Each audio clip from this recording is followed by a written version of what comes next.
आणि एकनाथ शिंदेजी, अजितदादा पवारजी, मी स्वतः आणि आशिष जयस्वालजी, पंकज भोयरजी, आम्ही सर्व मंत्री, कृषी मंत्री दत्तात्रय भरणेजी, गिरीश महाजनजी आणि आंदोलनकर्त्यांसोबत बैठक झाली। आणि या बैठकीमध्ये यापूर्वीच आमचा जो जाहीरनामा होता, संकल्पनामा होता, शेतकऱ्याचं कर्ज माफ करण्याचा निर्णय आमचं सरकार करेल।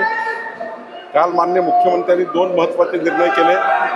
एक तर कर्जमाफी करता एक समिती तयार केली, या समितीमध्ये एक ॲनालिस्ट या ठिकाणी कर्जमाफीच्या समितीमध्ये जे 9 सदस्यीय समिती आहे, या समितीमध्ये पुढच्या एप्रिलच्या पहिल्या आठवड्यापर्यंत या समितीचा रिपोर्ट येईल आणि या समितीचा रिपोर्ट आल्यावर 3 महिन्याच्या आतमध्ये 30 जून 2026 पर्यंत कर्जमाफीबद्दलचा निर्णय घेण्यात येईल असे या ठिकाणी आपण आंदोलनकर्त्यांना त्या ठिकाणी सांगितलं। आणि माननीय मुख्यमंत्र्यांनी आपला जो संकल्पनामा दिला होता, आमच्या महायुतीच्या 3 पक्षांनी संकल्पनामा दिला होता, तो संकल्पनामा पूर्ण करण्याच्या दृष्टीने आणि शेतकऱ्यांचं कर्ज माफ करण्याच्या दृष्टीने अत्यंत महत्त्वाचा निर्णय काल मुख्यमंत्र्यांनी घेतला। पैशाची तरतूद कुठून करणार आहे? महाराष्ट्र सरकारकडे पैसे नाही, आपण काळजी करू नका। शेतकऱ्याकरता जेव्हा जेव्हा शेतकरी अडचणीत आले तेव्हा महाराष्ट्र सरकारने वेगवेगळ्या पद्धतीने या ठिकाणी व्यवस्था उभी केली। आज 32,000 कोटी रुपये जे पुरहानी करता शेतकऱ्याकरता सरकारने उभे केले, त्यातले 8,500 कोटी रुपये शेतकऱ्यांना थेट मदत आता या ठिकाणी पोहोचली। त्यामुळे शेतकऱ्याकरता कुठलाही पैसा अरेंज करण्याची राज्य सरकारची तयारी आहे। त्यामुळं काल जे महत्त्वाचे निर्णय देवेंद्र फडणवीसजींनी, आमच्या एकनाथजींनी, अजितदादांनी घेतले आहे, हे महत्त्वाचे निर्णय आहे। त्यामुळं मला वाटतं की शेतकऱ्यांच्या आत्महत्या थांबाव्या, शेतकऱ्यांना या आत्महत्येच्या प्रवृत्तीपासून दूर करावं।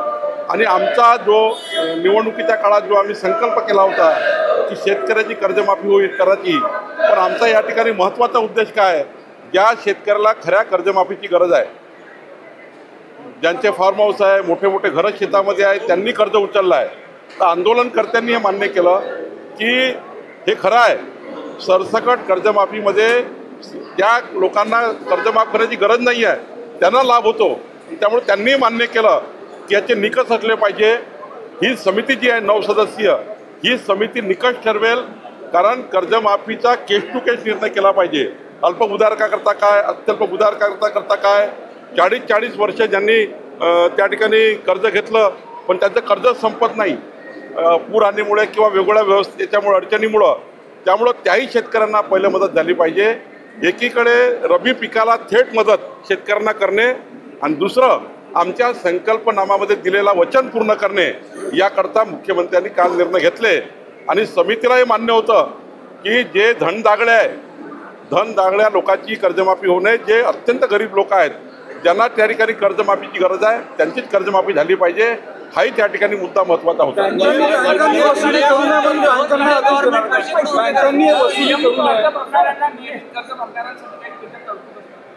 निकष काय असेल सर? एकराची मर्यादा असेल की कर्जाची? मी वारंवार सांगितलं की हे आज ठरण्याचा काही प्रश्न येत नाही। जी समिती आहे ही 9 सदस्यीय समिती एप्रिलच्या पहिल्या आठवड्यामध्ये आम्हाला रिपोर्ट देईल। त्या रिपोर्टच्या आधारावर या राज्यातल्या शेतकऱ्याची कर्जमाफी करण्याचा निर्णय आपण घेऊ आणि त्यामध्ये जे निकष आहे ते निकष ठरवू।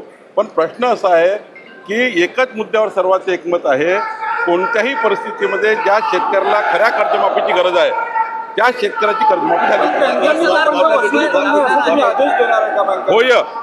माननीय मुख्यमंत्र्यांनी हे सांगितलं की कोणत्याही परिस्थितीमध्ये 30 जून 2026 पर्यंत शेतकऱ्याकडनं बँका तगादा लावणार नाही, कुठल्याही कर्ज वसुली करता शेतकऱ्याच्या दारात जाणार नाही, शेतकरी आत्महत्येकडे जाईल असा कुठलाही प्रयोग बँकांनी करायचा नाही।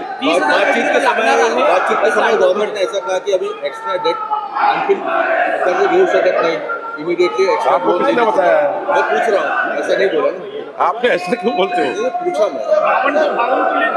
कर्ज माफी की जो बातचीत हुई है, क्या कट ऑफ रखा गया है, कितने करोड़ किसानों को फायदा होगा, किन किसानों को यह नहीं? असं आहे की राजसाहेबांना आम्ही त्या ठिकाणी जे काही करतोय, एकदा त्यांनी जर बघितलं ज्या पद्धतीचं टुरिझम सेंटर त्या ठिकाणी होते, हे जर राजसाहेबांनी बघितलं तर राजसाहेबही विरोध करणार नाही। भारतीय क्रिकेट टीम, महिला क्रिकेट टीम फाइनल में पहुंची है, किस तरीके से आप उसको देख रहे हैं? बड़ी टारगेट को चेज करके फाइनल में पहुंचे हुए हैं। हमारे प्रधानमंत्री नरेंद्र मोदी जी का जो अत्यंत महत्वपूर्ण क्रीड़ा क्षेत्र में योगदान है और क्रीड़ा क्षेत्र में जिस प्रकार से हमारी बहनों ने आज वर्ल्ड कप महिला फाइनल में अपना स्थान वहाँ पर मजबूत किया है, फाइनल में पहुँची है, ये बहुत आनंद की बात है देश के लिए। प्रधानमंत्री ने जिस प्रकार से प्रोत्साहन दिया है भारतीय खेलों को, क्रिकेट के खेलों को, और हमारे देश में जिस प्रकार से एक भरी नई संचार, ऊर्जा का संचार हमारी महिला बहनों में है। एक उदाहरण है कि हमारी महिला बहनों को वर्ल्ड लेवल का आज एक स्थान मिला है। वर्ल्ड लेवल पर जाने के लिए आज हमारी बहनों ने, ये जो क्रिकेट टीम ने वहाँ पर स्थान बनाया है, मैं उनका बहुत बहुत अभिनंदन करतो। उद्याच्या मोर्चाला सरकार परवानगी दिली नाही तरी विना परवानगी मोर्चा काढू अशी विरोधकांची भूमिका आहे। अमरावती जिल्ह्यासाठी काल 570 कोटीचा शासन निर्णय झाला, तंत्र उत्पादकांनी देखील त्याचा फायदा होणार आहे। मला या ठिकाणी माननीय देवेंद्र फडणवीसजी, माननीय अजित पवारजी, एकनाथ शिंदेचे मी आभार मानतो।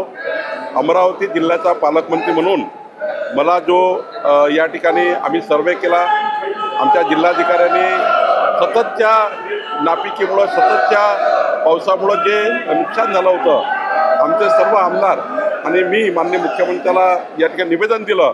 माननीय मुख्यमंत्र्यांनी सूचना दिल्या आणि मला या ठिकाणी अभिनंदन करायचं आहे की 550 कोटी रुपये जवळपास अमरावती जिल्ह्याच्या शेतकऱ्यांना या ठिकाणी पूर परिस्थितीचे मिळणार आहे, पूरहानीचे मिळणार आहे। हे आमच्याकरता अभिनंदनाची गोष्ट आहे। खऱ्या अर्थाने मी माननीय मुख्यमंत्र्यांचे आभार मानतो।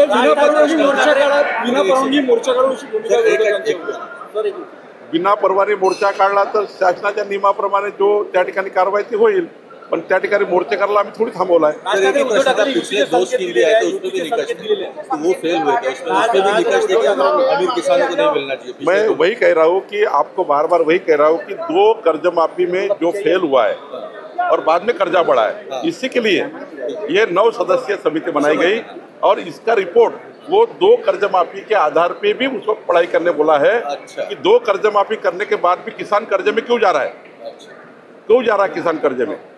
किसान कर्जे में दोबारा नहीं जाना चाहिए। कर्ज माफी ये पर्याय से ज़्यादा पर्याय है, किसान कर्जे में न आए, उसके लिए क्या उपाय योजना होगी, इसलिए समिति बनाई गई। मैं आपका बहुत बहुत अभिनंदन करता हूँ, आपने पूछा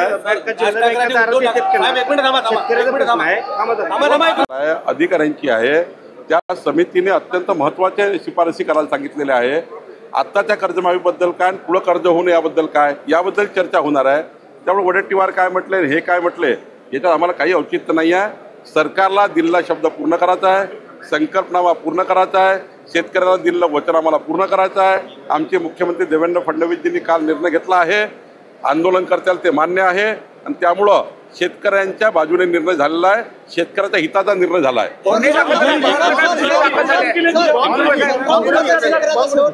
एक मिनिट